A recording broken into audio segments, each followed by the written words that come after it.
bersama dengan orang lain di sekeliling. Dan selepas ini kita akan ke Cerita Pagi di Pahang, di mana kita akan bercakap tentang pendekatan ibadah dalam tempoh PKP bagi umat Islam, di mana kalau kita lihat ini menjadi satu perkara isu di mana orang mempertikaikan kenapa tidak dibenarkan untuk solat di masjid ataupun sebagainya, Ridwan. Ya, Pahang juga kalau salah satu ketika dahulu merupakan negeri yang hijau, dan ini adalah pecahan kes di Pahang. Semalam telah pun dicatatkan sebanyak 157 kes baharu, menjadikan jumlah kumulatif kes di Pahang sehingga semalam iaitu 7,121 kes. Kalau antara negeri yang terbesar di Malaysia mencatatkan lebih kurang dalam 7,000 lebih kes, dan ini adalah pecahan-pecahan kesnya, sehingga semalam telah pun dicatatkan 5,992 kes sembuh, dan juga semalam kes sembuh telah pun dicatatkan sebanyak 150 kes. Malangnya satu lagi kematian baharu dicatatkan disebabkan oleh pandemik COVID-19 di negeri Pahang. Dan kalau kita lihat jumlah kes keseluruhan yang telah berlaku di Pahang sebanyak 7,121. Jadi kita tidak tahu kita ingin salahkan siapa. Ini bukan masa untuk kita menunding jari kepada sesiapa pun. Ini tugas kita sebenarnya untuk sama-sama membendung penularan wabak COVID-19 itu sendiri daripada terus menular. Ya, betul. Kes tempatan 140, dan itulah sebenarnya nombor-nombor yang perlu anda tahu, anda catat setiap hari untuk kita bersama-sama memperjuangkan untuk kita memutuskan jangkitan COVID-19. Sahabat kita di Pahang telah pun bersedia. Silakan, Ayu Rehan. Baik, terima kasih rakan tugas di Angkasa Puri. Cerita pagi dari Pahang hari ini saya bawakan kepada anda mengenai pendekatan beribadah sepanjang tempoh PKP bagi masyarakat umat Islam.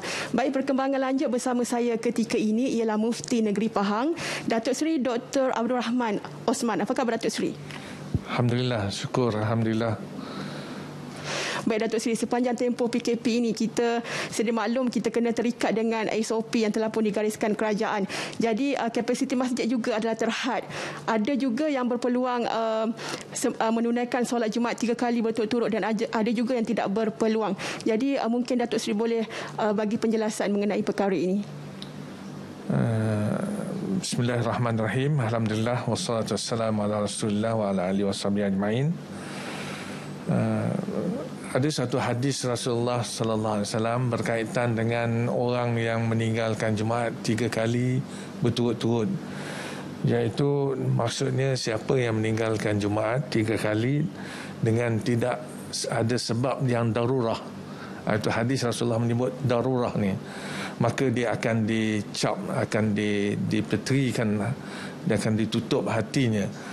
Di sini dijelaskan oleh Rasulullah bahawa Jumaat ini tidak boleh kita tinggalkan selama 3 hari dengan tidak ada sebab lah, dengan tidak ada darurah. Mana kalau dengan tidak ada darurah, iaitu hati kita ditutup ataupun dicop oleh Allah Subhanahu Wa Taala.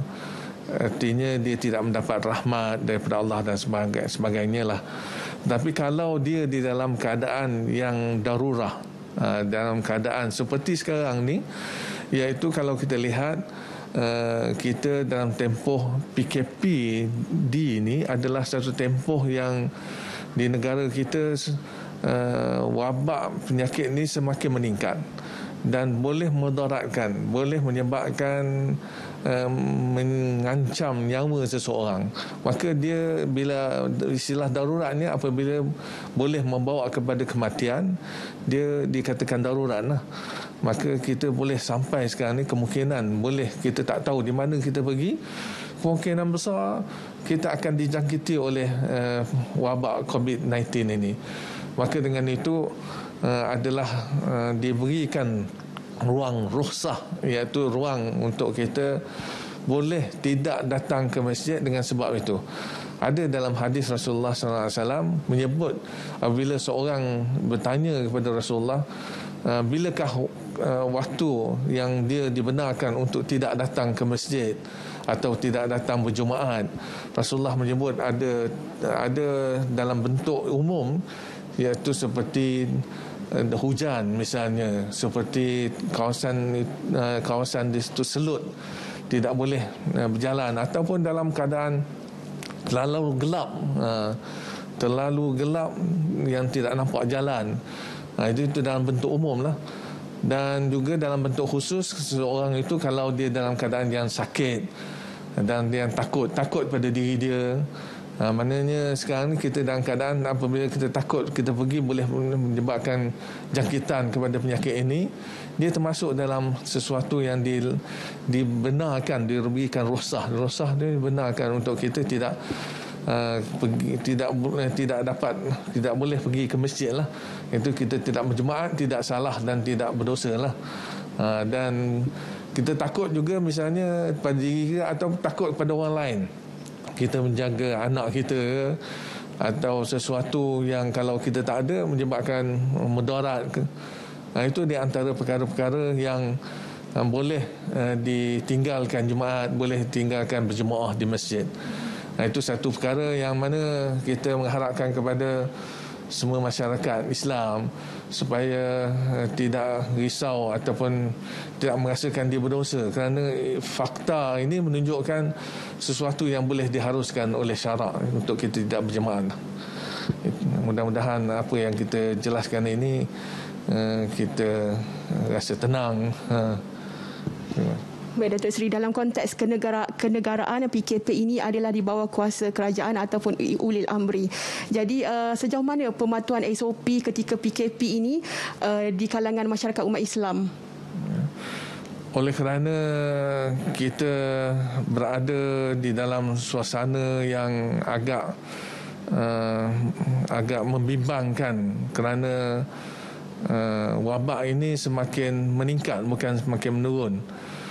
Maka pihak kerajaan ulil amri ini telah melihat dalam banyak sudut lah, bahawa untuk menyekat daripada rantaian COVID ini, maka hendaklah kita mematuhi SOP dan peraturan yang boleh menyelamatkan diri kita dan orang ramai. Maka untuk mentaati perkara ini, kita dalam Al-Quran juga telah menyebut, ati Allah ya ayyuhallazina amanu ati Allah wa atiur rasul wa ulil amri minkum. Hendaklah kamu taat kepada Allah dan hendaklah kamu taat kepada Rasul dan juga pihak berkuasa, iaitu pihak pemerintah di kalangan kamu. Maka dengan itu mentaati pemerintah ni, sama ada kita suka atau tak suka, ini adalah merupakan satu kewajipan untuk kita mentaatinya. Dalam hadis Rasulullah pun ada menyebut, kita taat pada yang kita suka atau tidak suka, itu kena kita akur kepada apa yang telah diperintahkan oleh pihak berkuasa kita, selagi dia tidak mengarahkan kita untuk sesuatu yang melakukan maksiat.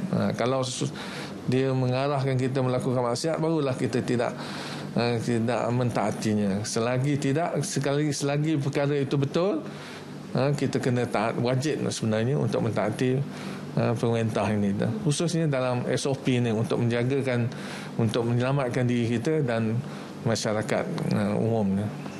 Baik Datuk Seri, kewajaran pengambilan vaksin bagi umat Islam bagi mengekang penularan COVID-19 ini,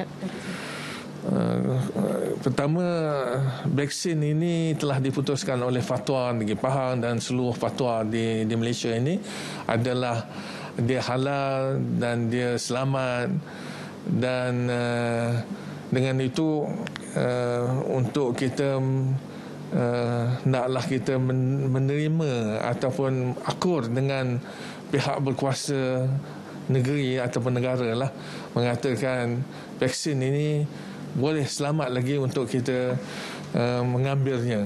Dan pengambilan vaksin ini adalah untuk kita menjaga diri kita dan orang ramai. Mudah-mudahan insya-Allah, kerana kita disuruh oleh syarak, disuruh oleh agama kita supaya kita ni menjaga diri kita. Kalau kita sakit, kita disuruh untuk berubat. Kalau begitu juga, vaksin ini adalah merupakan satu pencegahan supaya kita selamat. Mudah-mudahan dengan izin Allah kita boleh selamat daripada jangkitan itu. Maka dengan itu dengarlah, taatlah, dan kita yakinlah apa yang telah diputuskan oleh pihak berkuasa, mengatakan bahawa vaksin ini boleh dan selamat untuk digunakan. Dan insya-Allah mudah-mudahan dengan kalau sebahagian besar daripada rakyat di negeri atau negara kita mengambil vaksin ini, mudah-mudahan penurunan boleh turunlah graf jangkitan bagi wabak COVID-19 ini insya-Allah.